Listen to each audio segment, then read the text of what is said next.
चलिए जानते हैं देश दुनिया की सिलेक्टेड काम की बहुत ही महत्वपूर्ण सिलेक्टेड खबरों को सिर्फ 10 मिनट में 30 बड़ी खबरों को। लेकिन वीडियो का आगे बढ़ने से पहले अगर आप लोगों ने हमारे चैनल को अब तक सब्सक्राइब नहीं किया तो सब्सक्राइब करके नीचे का बेल आइकन जो प्रेस कीजिए। दिल्ली के पूर्व मुख्यमंत्री और आम आदमी पार्टी के राष्ट्रीय संयोजक अरविंद केजरीवाल ने पंजाब के पूर्व डिप्टी सीएम सुखविंदर सिंह बादल पर हुए हमले की कड़ी निंदा की है।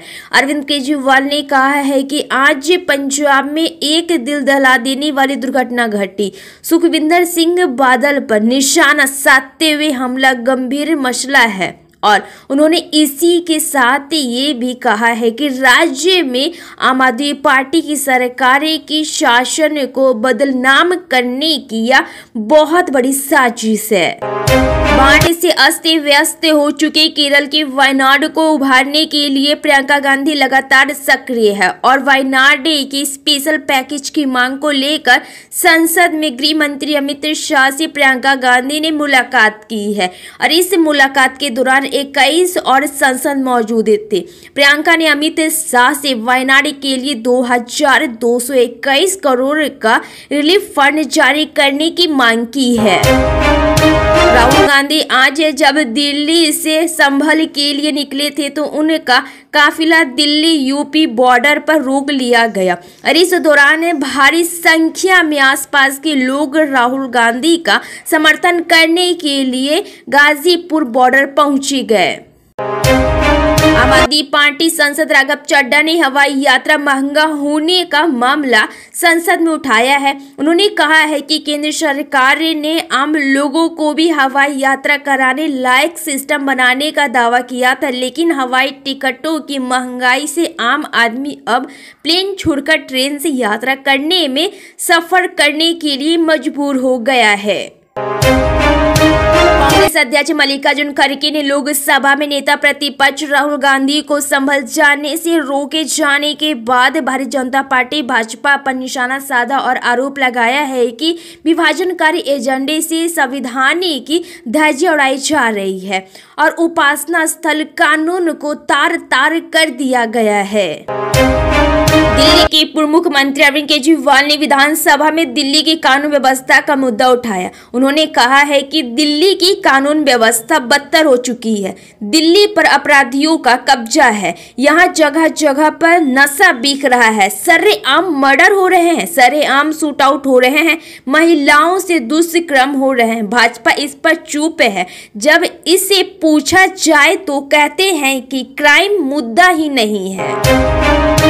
लोकसभा में विपक्ष के नेता राहुल गांधी गाजीपुर बॉर्डर पर रोके जाने के बाद कहा कि पुलिस के साथ अकेले संभल जाने को तैयार है, लेकिन उन्हें इसकी भी अनुमति नहीं दी जा रही है। कांग्रेस नेता ने कहा है कि उन्हें संभल जाने से रोका जाना लोकसभा में नेता प्रतिपक्ष के रूप में उनके विशेषाधिकारों का हनन है।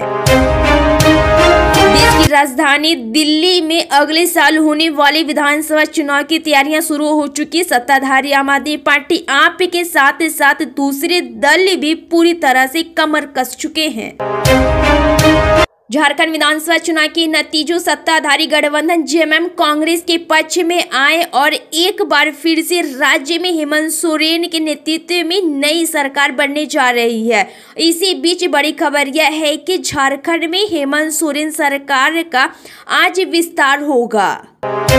लोकसभा में कांग्रेस सांसद शशि थरूर ने केरल की नेमोम रेलवे परियोजना को लेकर सवाल पूछा। उन्होंने रेलवे परियोजना के काम में देरी पर धरने पर बैठने की चेतावनी दी है। इसी पर रेलवे मंत्री अश्विनी वैष्णव ने कहा है कि यदि जरूरी हो तो कांग्रेस सांसद शशि थरूर परियोजना के लिए भूमि अधिग्रहण को लेकर धरने पर बैठ सकते हैं। दिल्ली में पॉल्यूशन ने हर साल की तरह इस साल भी तमाम लोगों का जीना हराम कर दिया है। इस बार पॉल्यूशन का लेवल अपने रिकॉर्ड लेवल तक पहुंच गया है और लोगों को सांस लेने में भी दिक्कतें होने लगी है और बाहर निकलने वाले लोगों की तबीयत बिगड़ने लगी थी और आंखों पर भी इसका असर पड़ रहा था। करोड़ों किसान पीएम किसान सम्मान निधि योजना की 19वीं किस्त आने के इंतजार कर रहे हैं। पीएम किसान केंद्र सरकार की चलाई जा रही योजना है, जिसके तहत किसानों को आर्थिक सहायता मिलती है।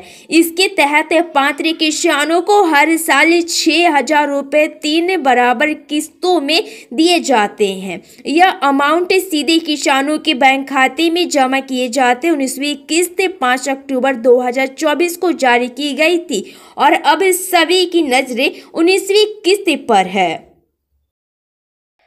विपक्षी गठबंधन इंडिया के कई घटक दलों के संसद अडानी समूह से जुड़े मुद्दे को लेकर संसद परिषद में विरोध प्रदर्शन कर रहे हैं। इसको लेकर अब लोकसभा अध्यक्ष ओम बिरला ने उन्हें फटकार लगाई। उन्होंने कहा है कि सदस्यों को संसद में प्रवेश द्वार को ब्लॉक नहीं करना चाहिए।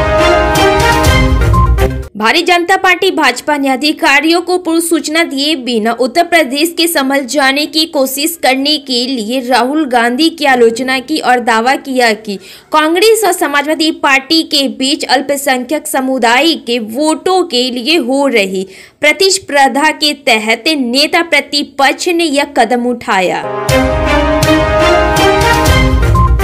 किसानों की ओर से दिल्ली कूच के ऐलान के बाद हरियाणा पुलिस की ओर से सख्ती बढ़ा दी गई है और हरियाणा के जिला अंबाला में धारा 163 लागू कर दी गई है और किसानों को एक बार फिर से अपने पैदल मोर्चा के फैसले पर ऐलान करने को कहा गया है। यह नोटिस हरियाणा पुलिस के अधिकारियों ने पंजाब की सीमा के अंदर लगाया है, जिसमें कहा गया है कि कानून व्यवस्था को देखते हुए जिला अंबाला में धारा 163 लगाई गई है और किसानों की ओर से 6 दिसंबर को दिल्ली कूच करने का ऐलान किया गया है। अगले साल प्रयागराज में 13 जनवरी को शुरू हो रही आस्था के महापर्व यानी कि महाकुंभ का न्योता देश के हर गांव में भेजा जाएगा और इसके साथ ही देश के हर राज्य के राज्यपाल और मुख्यमंत्री को योगी सरकार महाकुंभ में आने का न्योता भेजेंगी। मुख्यमंत्री विष्णुदेव साय के नेतृत्व में छत्तीसगढ़ में प्रधानमंत्री आवास योजना शहरी के तहत तेजी से पूर्ण की आवासों और योजना में अच्छे प्रदर्शन के कारण भारत सरकार द्वारा प्रधानमंत्री आवास योजना शहरी 2.0 के अंतर्गत राज्य के लिए 15,000 नए आवास स्वीकृत किए गए हैं। उत्तर प्रदेश के संभल में हुई हिंसा के पीड़ितों से मिलने के लिए जा रहे कांग्रेस नेता राहुल गांधी को हिंसा प्रभावित जिले में निषेधाज्ञा लागू होने का हवाला देते हुए दिल्ली गाजीपुर सीमा पर रोक लिया गया और राहुल गांधी ने पुलिस की इस कार्रवाई को लोकसभा में नेता प्रतिपक्ष के तौर पर अपने विशेषाधिकारों का हनन करा दिया और पुलिस और कांग्रेस के कार्यकर्ताओं के बीच लंबी बहस के बाद भी बात नहीं बनने पर राहुल करीब 2 घंटे बाद दिल्ली लौट गए। बिहार में विपक्ष के नेता तेजस्वी यादव को अपने कार्यकर्ता दर्शन संवाद कार्यक्रम के तहत मुंगेर पहुंचे। इस दौरान उन्होंने पंचायत स्तरीय के कार्यकर्ताओं से बातचीत की और मुंगेर सर्किट हाउस में पत्रकारों को संबोधित किया।